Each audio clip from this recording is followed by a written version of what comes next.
तो देखिए, वक्फ कानून तो पास हो गया, लेकिन विपक्ष की सियासत का दौर थम नहीं रहा है। एक विशेष वर्ग को टारगेट करके सत्ता की सीढ़ी चढ़ने वाले ये तमाम सियासी दल साथ आ गए हैं। ये इंडी गठबंधन के तमाम वो अलग अलग चेहरे हैं जो एक ही भाषा, एक ही बोली बोल रहे हैं, कट्टरपंथियों को बढ़ावा दे रहे हैं, उनको शह दे रहे हैं। और हालत ये हो गई है अब कि वो संविधान को शरीयत के नीचे बता रहे हैं और शरीयत को संविधान से ऊपर।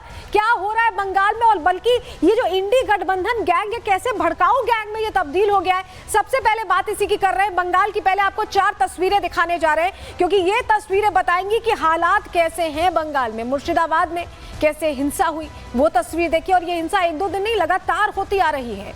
वहीं हिंदुओं की हत्या कर दी गई, पिता और पुत्र की हत्या कर दी गई थी। इस कदर वहां पर बर्बरता हावी हो रही, कट्टरपंथ हावी हो रहा है। वहीं हिंदुओं के घर भी टारगेट कर रहे हैं, क्योंकि उनको निशाना बनाकर उनको नुकसान पहुंचाया जा रहा है। दुकानों को जला दिया जा रहा है, मकानों को जला दिया जा रहा है। लग ही नहीं रहा कि ये भारत का एक राज्य है, ऐसा लग रहा है कि बांग्लादेश है, जहां पर हिंदू टारगेट हो रहे थे। वैसी स्थिति बंगाल की होती दिखाई दे रही है। हिंदुओं को अंततः अपने ही देश में, अपने ही देश के एक राज्य में रिफ्यूजियों जैसी स्थिति हो रही है। उन्हें पलायन करना पड़ रहा है, उन्हें अपना घर बार सब कुछ छोड़ देना पड़ रहा है, क्योंकि उनका वहां रहना मुहाल कर दिया गया है। और ये सब कुछ हो रहा है कट्टरपंथ को बढ़ावा देने के चलते। चलिए सबसे पहले आपको बताते हैं कि बंगाल के जो आज ताजा हालात है, जो तस्वीरें सामने आ रही हैं, उसमें पूरी क्रोनोलॉजी क्या है, क्योंकि सिलसिलेवार तरीके से ये हालात पैदा किए गए हैं सिर्फ सियासत के लिए, सिर्फ सियासी नफा देखते हुए ये हालात पैदा किए गए हैं। क्यों हम ऐसा कह रहे हैं, चलिए जल्दी से आपको जानकारी देते हैं, आपको बताते हैं। बंगाल में हिंसा ऐसा लग रहा है कि ये संयोग नहीं है बल्कि प्रयोग है। क्यों हम ऐसा कह रहे हैं, पश्चिम बंगाल में पहले वक्फ कानून का विरोध शुरू होता है, इसके बाद बंगाल सरकार भी कानून का विरोध करने लगती है, यानी जो प्रदर्शनकारी उन्हें बढ़ावा देती है। कट्टरपंथी आगजनी और हिंसा करते रहते हैं, पुलिस मूकदर्शक बनी रहती है। पुलिस कट्टरपंथियों को रोकने में पूरी तरह से नाकाम साबित होती है। वक्फ विरोध की आड़ में हिंदुओं पर अटैक होने लगता है, हिंदुओं को टारगेट किया जाने लगता है। मुर्शिदाबाद के कई इलाकों से हिंदुओं के पलायन की खबर भी अब सामने आई है। बंगाल की डेमोग्राफी बदलने का ये बांग्लादेश प्लान लग रहा है कि एक्टिव हो गया है, और मालदा के स्कूलों में अंततः जो हिंदू हैं वो बचने के लिए शरण ले रहे हैं। हिंदू अपने ही देश में रिफ्यूजी बन गए हैं, ऐसी स्थिति उनकी खड़ी हो गई है कि उन्हें दर दर भटकना पड़ रहा है। इसको लेकर डीआईजी पीआरओ नीलोत्पल पांडे कह रहे हैं कि उन्हें भी पलायन की खबरें मिली हैं। सुनिए जरा। आज की तारीख में 9 कंपनियां हमारी डिप्लॉयड हैं, और जहां कहीं भी ये दोनों ही थाना क्षेत्रों के विभिन्न जगह हैं, वहां पे हम लोग डिप्लॉयड हैं। पलायन की कुछ खबरें हैं हमारे पास, इसके बारे में विस्तृत रूप से आप जिला प्रशासन से पूछेंगे तो वो ज्यादा विस्तार में आपको बता पाएंगे। लेकिन ये सत्य है कि लोग भयभीत हैं और हम उनके भय को दूर करने की कोशिश करें। भोजपाड़ा इत्यादि के इलाके हैं शमशेरगंज थाने में, जहां पर कि हम लोग गए थे तो हमें प्रतिरोध करना शायद थोड़ा छोटा शब्द होगा। हम पर आक्रमण हुआ था, हमारी पार्टियों पे चारों तरफ से पेट्रोल बम से, पत्थरों से, लाठियों से हमारी गाड़ियां क्षतिग्रस्त हुई। ऐसा लग रहा है कि बंगाल में खुली छूट दे दी गई है, और इसी खुली छूट का नतीजा है कि अलग अलग लोगों को टारगेट किया जा रहा है, हमले हो रहे हैं बकायदा। किस किस पर अब तक बंगाल में हमले हुए हैं समझ लीजिए। पुलिस पर अटैक हो जाता है, पुलिस वहां शांति से खड़ी रहती है, मूकदर्शक बनी खड़ी रहती है। पत्रकारों को भी नहीं बख्शा जाता जो खबर कवर कर रहे हैं, क्योंकि ये भी इन कट्टरपंथियों को बर्दाश्त नहीं है। पत्रकारों पर हमला हो जाता है, हिंदुओं को निशाने पर ले लिया गया, टारगेट किया जा रहा है, और इसी वजह से वो इलाका छोड़ कर वहां से जाने को मजबूर हो गए। ये हालात बंगाल में बने हुए हैं, और ये सब कुछ हो रहा है सरकार की शह पर। ये प्रश्न कई बार पूछे गए कि क्या जो स्थिति बन रही है बंगाल में वो बयानों का असर है, क्योंकि बयान भड़काऊ दिए जाते हैं। इस भड़काऊ गैंग की बातों में आकर मुस्लिम बड़ी संख्या में सड़क पर उतर रहे हैं, और इन्हें शह मिल रही है ममता बनर्जी से, क्योंकि वो भी यही बोल रही। रिपोर्ट देखिए।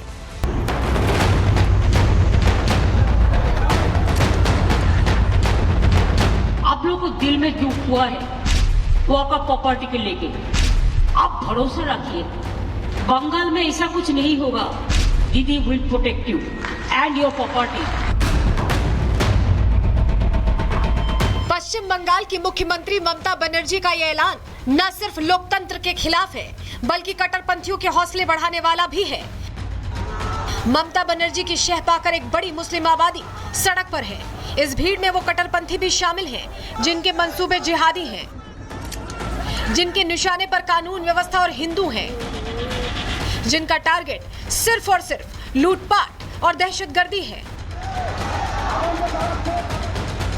वक्फ संशोधन कानून के खिलाफ पूरे विपक्ष ने देशव्यापी विरोध का प्लान बनाया था, लेकिन इस प्लान को पश्चिम बंगाल में एग्जीक्यूट किया गया। दीदी और उनके मंत्रियों ने प्रदर्शनकारियों को एक सेफ पैसेज दिया। पुलिस को ग्राउंड पर उतारा जरूर गया, लेकिन दंगाइयों को रोकने के लिए नहीं, बल्कि उनसे पिटने के लिए। उसके बाद मुर्शिदाबाद, धुलियान, मालदा और नॉर्थ 24 परगना में जो हुआ उसे पूरे देश ने देखा।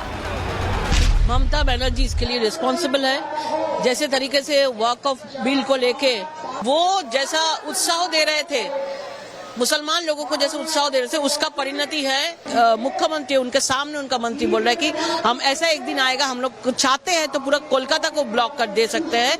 ममता बनर्जी बोला था लंदन बनाएंगे, लेकिन इसको बांग्लादेश बना दिया है। 2 हिंदू लोगों को हत्या किया है वहाँ पे, तो हिंदुओं को जैसे तरीके से हत्या हो रहा है तो कौन धर्म को लेकर राजनीति कर रहा है? सब लोग जानते हैं ये लोग पूरा पश्चिम बंगाल का जनता को उल्लू बना रहे हैं। विपक्ष का तुष्टीकरण वाला प्लान देश के लिए कितना बड़ा खतरा बनता जा रहा है, इसका अंदाजा आप कांग्रेस के सांसद इमरान मसूद के इस बयान से लगा सकते हैं। समंदर में तूफान बहुत है, और जब तूफान हो तो तूफान का सामना बड़ा जहाज करता है, कश्तियां नहीं कर पाती। इसलिए आपसे कहना चाहता हूं, ये कश्तियों की सवारी छोड़ करके जहाज की सवारी की तैयारी करिए। एक ही रास्ता है बस, और कोई रास्ता नहीं है। और ये वादा आपसे करना चाहता हूं कि जिस दिन आ जाएंगे उस दिन घंटे भर के अंदर इसका इलाज भी करना जानते हैं।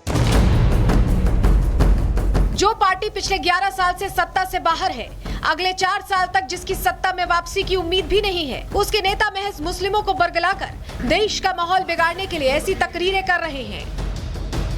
हैदराबाद में खड़े होकर ऐसे बयान देने का मकसद सिर्फ और सिर्फ देश भर में मुर्शिदाबाद जैसा माहौल बनाना है। इस भड़काऊ टोली में इमरान मसूद अकेले नहीं हैं, उनके साथ जमीयत उलेमाए हिंद के प्रमुख महमूद मदनी भी खुलकर वक्फ की लड़ाई में कुर्बानी की मांग कर रहे हैं। मामला वक्फ का नहीं है, मामला पॉलिटिक्स का है।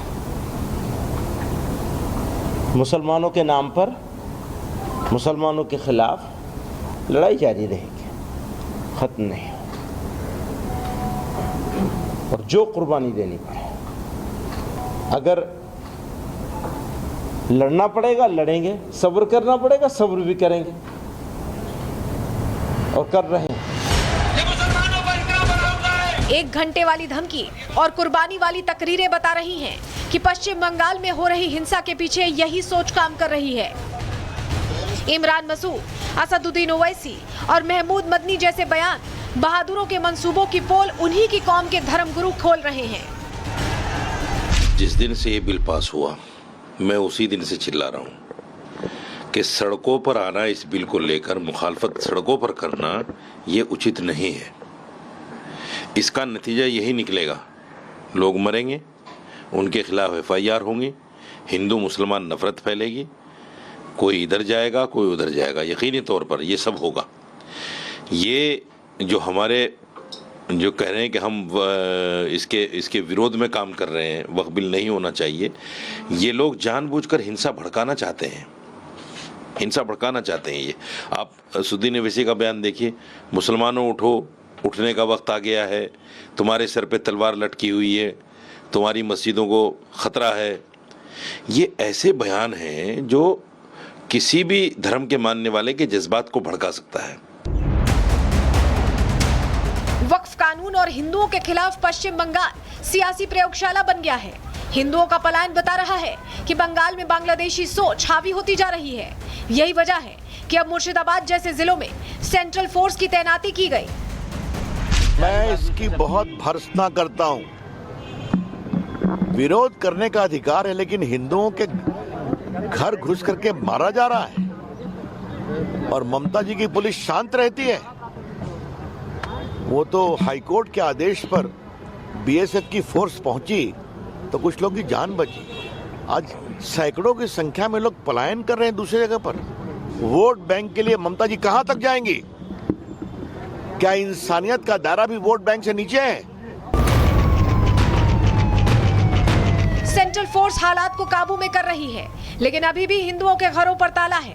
पलायन करने वाले हिंदू अपने देश में ही रिफ्यूजी जैसी जिंदगी जी रहे हैं। जिस सरकार को वोट देकर प्रदेश की कमान सौंपी गई थी, वो सिर्फ एक धर्म के लोगों की हमदर्द बनी हुई है। ऐसे में देखना यह होगा कि पश्चिम बंगाल में हालात कब तक सामान्य हो पाते हैं। Bureau report, Republic Bharat. और इस बीच बड़ी खबर आ रही है, जहां आपको बताएं वक्फ कानून के विरोध में बंगाल में हिंसा इस समय चल रही। दक्षिण 24 परगना में आगजनी और तोड़फोड़ की तस्वीर सामने आई है। उपद्रवियों ने बंगाल पुलिस पर पथराव किया है। पुलिस ने लाठीचार्ज पर यहां करके उपद्रवियों को खदेड़ा है। तस्वीर देखिए, जहां वक्फ कानून के विरोध में बंगाल हर तरफ जलता दिखाई दे रहा है। और दक्षिण 24 परगना से भी ये तस्वीर सामने आई है। अब देखिए, बाइकों को आग के हवाले कर दिया और ऐसा लग रहा है कि ये बंगाल की तस्वीर पिछले कुछ दिनों से चली आ रही है और उसे रोकने वाला कोई नहीं है, क्योंकि सरकार में जो लोग बैठे हैं वो भी इसी तरह के बयान दे रहे हैं। ये तस्वीरें आपको दिखा रहे हैं जहां हालात ऐसे बने हुए हैं।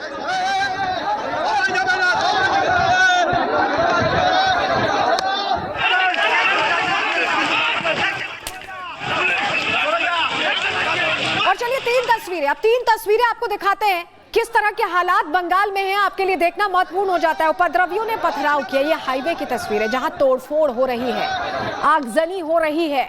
उपद्रवियों पर ऐसे में लाठी चार्ज किया गया, हल्का बल प्रयोग किया गया इन्हें तितर बितर करने के लिए। ये हालात हैं बंगाल के। बंगाल में हर तरफ हिंसा जैसी स्थिति बनी हुई है और ऐसे में क्या करें हिंदू, उन्हें छोड़ना पड़ रहा है क्योंकि उस इलाके में लगातार इस तरह से आगजनी हो रही है, हिंसा होती दिखाई दे रही है। तो इस तरह के हालात बने हुए, लेकिन आप समझिए कि बीजेपी अब प्रश्न पूछ रही है, क्योंकि ये तस्वीरें बंगाल में आम हो गई हैं। हर कुछ दिन पर ऐसा लगता है कि हिंदुओं को टारगेट किया जा रहा है, हिंसा भड़काई जा रही है। हालात बद से बदतर बंगाल के होते दिखाई दे रहे हैं और यही वजह है कि बीजेपी प्रश्न पूछ रही है कि आखिर बंगाल में चल क्या रहा है। और ये हर कोई पूछ रहा है, बीजेपी ही नहीं। समझिए, बंगाल हिंसा मामले पर अब बीजेपी सवाल पूछ रही है, हमलावर है। हिंसा के लिए ममता बनर्जी को भारतीय जनता पार्टी जिम्मेदार बता रही है। ममता पर तुष्टीकरण का आरोप लगाया जा रहा है। वोट बैंक के लिए भड़काऊ बयान देने का आरोप भी बीजेपी ममता बनर्जी पर लगा रही है। ममता बनर्जी का एक बयान बहुत तेजी से वायरल हो रहा है और विधानसभा के अंदर ही ये बयान दिया गया था जो वायरल हो रहा है और जो कहीं ना कहीं एक तरह से शह दे रहा है। आपको फरवरी 18, 2025 का सदन के अंदर का वो बयान सुनाने जा रहे हैं। অশ্লীল কথা বলছেন, একটা ধর্মের নামে এত কুৎসা করছেন, একটা অপপ্রচার করছেন। একদিন তারা যদি একটা আন্দোলনের ডাক দেয়, আপনি নিজেকে সামলে রাখতে পারবেন তো? যে অশ্লীল কথা বলছেন, একটা ধর্মের নামে এত কুৎসা করছেন, একটা অপপ্রচার করছেন। একদিন তারা যদি একটা আন্দোলনের ডাক দেয়, আপনি নিজেকে সামলে রাখতে পারবেন তো? तो सुना आपने, वो कह रही हैं कि अगर वो आंदोलन बुला लें तो आप संभाल पाएंगे क्या? ये भड़काना नहीं है तो और क्या है? यही वजह है कि बीजेपी नेता प्रश्न पूछ रहे हैं। सुनिए, जहां हिंदू माइनॉरिटी है 20%, 40%, 50% के नीचे, यहाँ बंगाल में हिंदू लोग को वोट नहीं डालने देता है। ये तो बहुत बार साबित हो गया ना। फिर जो माहौल बना है मोथाबाड़ी से लेकर मुर्शिदाबाद तक, ये ईसीआई को अभी से सोचना चाहिए। बंगाल में घर में घुस के पिता और लड़का को जिस तरीके से काटा है लोग चाकू से, उसका खिलाफ बंगाल का हिंदू बांटने वाला नहीं है। पुलिस का कोई रोल नहीं है, बीएसएफ सीआरपीएफ का रोल है। वो लोग है, इसलिए वहाँ काल से बड़ा कोई इंसिडेंट नहीं हुआ। सीएपीएफ को रहना चाहिए, चाहे बीएसएफ हो, चाहे सीआरपीएफ हो, चाहे सीएपीएफ हो, चाहे एनआईए हो। बार बार इन एजेंसीज के खिलाफ अपशब्द बोलना, जहर उगलना, ये टीएमसी का हैंडबुक बन चुका है। कोर्ट ने कहा है कि किस प्रकार से बंगाल पुलिस और सरकार फेल हो चुकी है और केंद्रीय फोर्सेस को डिप्लॉय करने का आदेश दिया है। तो क्या कोर्ट भी एक प्रकार से इस कंस्पिरेसी में शामिल है क्या? दूसरी बात, हमने देखा है कि किस प्रकार से नंगा नाच हुआ है हिंसा का। वही आपको बताएं कि जो हिंदू हैं वो मालदा में शरण ले रहे हैं, स्कूलों में शरण ले रहे हैं। और तस्वीर दिखाते हैं आपको, हिंदुओं के बीच केंद्रीय मंत्री पहुंचे हैं। आप तस्वीर में आप देख पा रहे हैं, ये तस्वीर सुकांतो मजूमदार की है। वो हिंदुओं से जानने की कोशिश कर रहे हैं कि उनके ऊपर क्या बीती है, वो क्यों छोड़ कर आए हैं। हिंदू परिवारों से उन्होंने हाल जाना और उनकी व्यथा को सुना है। देखिए कितनी भावुक हो रही हैं महिलाएं जो अपना घर बार छोड़कर एक दूसरी जगह रहने को मजबूर हो गई। केंद्रीय मंत्री जब उनके बीच पहुंचे तो आंसुओं से कहते हुए उन्होंने अपनी पूरी व्यथा सुनाई। ये तस्वीर आपको इसलिए दिखा रहे हैं क्योंकि हालात ये हैं, ये है वो दर्द जो वहां की महिलाएं झेल रही हैं। उन्हें अपना घर छोड़ना पड़ रहा है। इसी पर सुकांतो मजूमदार जहां उनका हालचाल जानने पहुंचे, सरकार पर प्रश्न उठा रहे हैं, तो अधीर रंजन चौधरी भी प्रश्न पूछ रहे हैं। सुनिए। आप बांग्लादेश ओरिजिनल वर्जन ना हो, इसके लिए हिंदुओं को एक साथ मिलकर लड़ना पड़ेगा और डेमोक्रेटिकली लड़ना पड़ेगा। दूसरा, हम ऐसे कानून लाएंगे जिसके द्वारा मंदिर और हिंदुओं के जो घर तोड़े जाएंगे, वो जिन दंगाई तोड़ेंगे उसका प्रॉपर्टी नीलाम करके वहां से पैसा दिया जाएगा हिंदुओं को। और जिस मस्जिद से या कोई भी रिलीजियस प्लेस से अगर इंस्टिगेट किया जाता है या वहां उसके माइक से अनाउंस किया जाता है कि आप मैदान में उतरो, उस मस्जिद को या कोई भी रिलीजियस प्लेस को बंद कर देंगे हम। ये सारे इमाम इस फिराक में है कि कब बंगाल को इस्लामिक स्टेट घोषित किया जाए। और ममता बनर्जी उनके साथ हाडुडू खेल रही है। जो ढोंग करती है ना बंगाल के मुख्यमंत्री, ये जो ढोंग करते हैं, जो सामने एक आवरण रख रही है कि वो सेकुलर है, लेकिन उसका ये धजिया भी निकलने लगी। बीजेपी सांप्रदायिक ध्रुवीकरण करेगी, इसमें कोई नई बात नहीं है। आम मुसलमानों को जिहादी कहने की मौका बंगाल की सरकार नहीं तो दे रही है बीजेपी पार्टी को। और इसके सुविधा किसकी होती है? टीएमसी मतलब सत्तारूढ़ पार्टी को और बीजेपी को। ध्रुवीकरण जितनी होगी, आम लोगों की जो मौलिक समस्याएं है वो समस्याओं को लेकर चर्चा नहीं होगी और अंतिम में बीजेपी और टीएमसी की लाभान्वित होंगे। देखिए, मैं मानता हूं दंगा हुआ होती है जहां। वहीं हिंदुओं के पलायन की खबर से संतों में भी रोष है। सुनिए क्या कह रहे हैं। बंगाल में जिस तरह से हो रहा है, बंगाल में जिस तरह से हो रहा है, हिंदुओं को पलायन करना पड़ रहा है। बंगाल में हिंसा हो रही है, हिंदुओं को मारा जा रहा है। उसके लिए हम सोच रहे हैं दंड देने का विधान करेंगे। हिंदू पलायन कर रहा है और इस प्रकार अगर भागता रहेगा तो वो दिन दूर नहीं है जब मध्य प्रदेश से भी हिंदू भागेगा, महाराष्ट्र से भी हिंदू भागेगा, गुजरात से भी हिंदू भागेगा। हिंदू डरा हुआ है और डराया जा रहा है, विशेष प्रायोजित तरीके से डराया जा रहा है। ये इस देश का दुर्भाग्य है, खास करके हिंदुओं का दुर्भाग्य, क्योंकि हिंदू न एकजुट है न जगा हुआ है, इसलिए ऐसा कृत्य हो रहा है। पर जल्दी ही इस पर रोक लगेगी, हमें भरोसा है।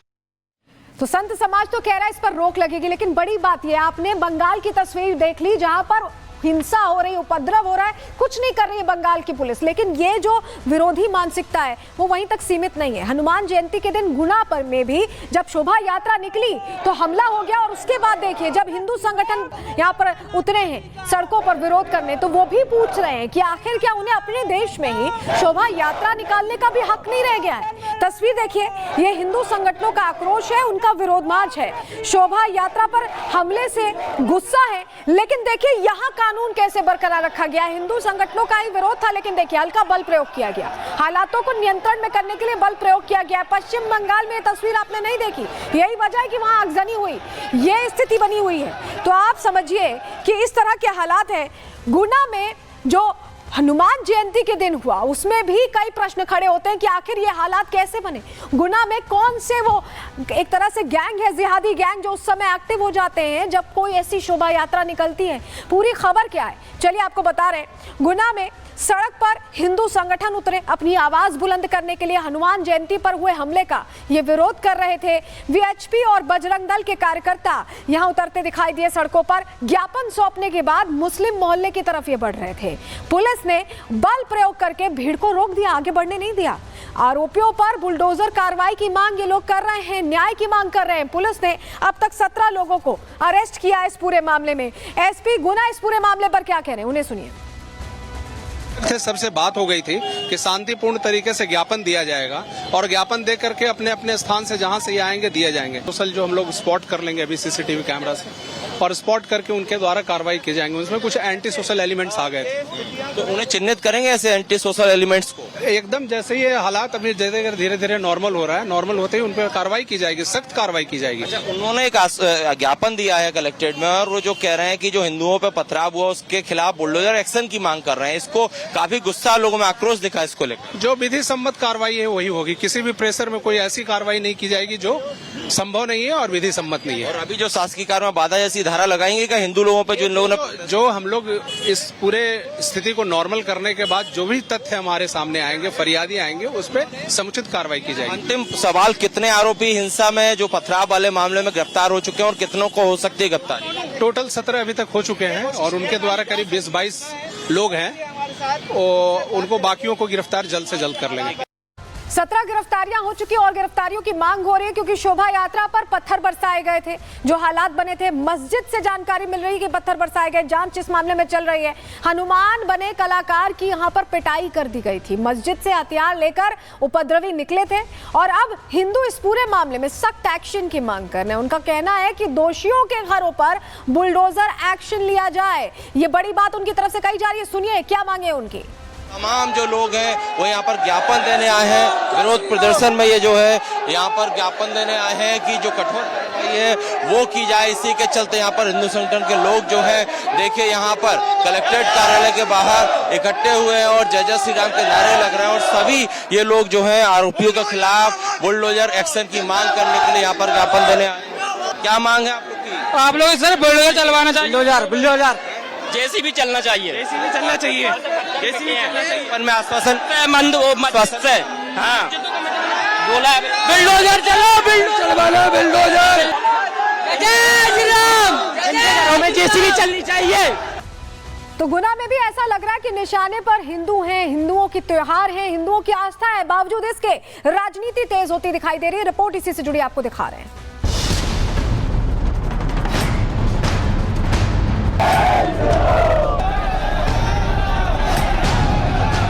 पश्चिम बंगाल में कट्टरपंथी हिंदुओं को टारगेट कर रहे हैं तो मध्य प्रदेश के गुना में मस्जिदों से पत्थर बरस रहे हैं। इन कट्टरपंथियों के निशाने पर हिंदुओं की आस्था, हिंदुओं के त्योहार और हिंदुओं का घर बार है।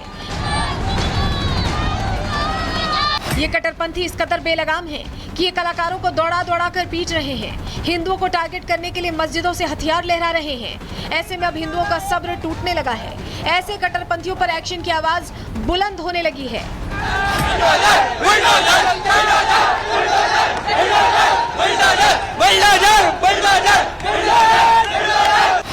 गुना पुलिस ने हिंसा करने वाले 17 कट्टरपंथियों पर एक्शन लिया तो तुष्टीकरण की राजनीति करने वाले नेता बौखला उठे। चुनावी सनातनियों का झुकाव शोभा यात्रा के बजाय मस्जिद में छिपे कट्टरपंथियों की ओर दिखा। ये डबल इंजन की सरकार की मानसिकता है नफरत फैलाकर दंगे फसाद कराने की, राजनीतिक लाभ को। लेकिन अब धीरे धीरे लोगों के बात समझ में आ रही है कि भाजपा का, संघ का धर्म से कोई लेना देना नहीं है। उनको तो नफरत फैलाकर दंगे फसाद कराना और उसके आधार पर राजनीतिक रोटियां सेकना, ये ही उनका धर्म है, यही उनकी राजनीति है। दिग्विजय सिंह उस कांग्रेस पार्टी के नेता हैं जिनके नेता सत्ता मिलने पर 1 घंटे में कानून बदलने का सपना संजोए बैठे हैं। इतना ही नहीं, पूरा विपक्ष एक सुर में वक्फ कानून के विरोध की आड़ में मुस्लिमों को सड़क का रास्ता दिखा रहा है। दिग्विजय और इमरान मसूद जैसे नेताओं को पीएम मोदी ने करारा जवाब दिया। बाबा साहब आंबेडकर के संविधान की ऐसी की तैसी संविधान से ऊपर कर दिया। ये बाबा साहब का सबसे बड़ा अपमान का काम था। साथियों, ये कहते हैं कि उन्होंने मुसलमानों के हित में किया। मैं जरा ऐसे सभियों से पूछना चाहता हूं, वोट बैंक के भूखे इन राजनेताओं से कहना चाहता हूं, अगर सच्चे अर्थ से आपके दिल में मुसलमानों के लिए थोड़ी भी हमदर्दी है तो कांग्रेस पार्टी अपने पार्टी के अध्यक्ष मुसलमान को बनाए। क्यों नहीं बनाते भाई? संसद में टिकट देते हैं 50% मुसलमानों को दो। जीत करके आएंगे तो अपनी बात बताएंगे। वक्फ बोर्ड की आड़ में लूट का बड़ा खेल चलता था। इन बोर्ड्स में विपक्ष के कई रसूखदार नेताओं का दखल था, जिसके चलते गरीब मुस्लिमों को उनका हक नहीं मिल सका। ऐसे में पीएम मोदी ने मुस्लिमों की दुर्दशा के लिए कांग्रेस को जिम्मेदार ठहराया। और आज ईमानदारी से उसका उपयोग हुआ होता तो मेरे मुसलमान नौजवानों को साइकिल के पंक्चर बना करके जिंदगी नहीं गुजारनी पड़ती। लेकिन इससे मुट्ठी भर भू माफिया का कोई भला हुआ। पसमानदा मुस्लिम इस समाज को कोई फायदा नहीं हुआ। और ये भूमाफिया किसकी जमीन लूट रहे थे? ये दलित की जमीन लूट रहे थे, पिछड़ों की जमीन लूट रहे थे। बीजेपी जहां संतुष्टिकरण के एजेंडे पर काम कर रही है, वहीं कांग्रेस समेत पूरा विपक्ष तुष्टिकरण की नाव पर सवार होकर सत्ता की वैतरणी पार करना चाहता है। Bureau report, Republic Bharat. इस बीच झारखंड के मंत्री का नाम भी इस लिस्ट में जुड़ गया है, जिनका विवादित बयान आया। मंत्री हफीजुल हसन के बिगड़े बोल सामने आए। उन्होंने तो कह दिया है कि शरीयत मेरे लिए बड़ा है, हम कुरान को सीने में रखते हैं। मुसलमान पहले शरीयत को मानता है तो हम पहले शरीयत को अपनाएंगे और उसके बाद संविधान को। इस तरह का उनका बयान आया, जिस पर सुधांशु त्रिवेदी ने प्रश्न खड़े किए। सुनिए जरा। भाजपा और एनडीए का यह संकल्प है कि हमारे लिए संविधान का सम्मान सबसे ऊपर है। अब मैं इंडी गठबंधन और कांग्रेस पार्टी से साफ पूछना चाहता हूं कि आपकी नजर में बाबा साहब का संविधान ऊपर है या शरिया का निशान ऊपर है? ये आपकी उस कार्रवाई से साफ हो जाएगा कि आप झारखंड में ऐसे तत्वों पर और जो लोग बोल रहे हैं उन पर कोई कार्रवाई करते हैं नहीं। यदि नहीं करते हैं तो यह साफ हो जाएगा कि कांग्रेस और इंडी गठबंधन की नजर में बाबा साहब के संविधान से ऊपर शरिया का निशान है।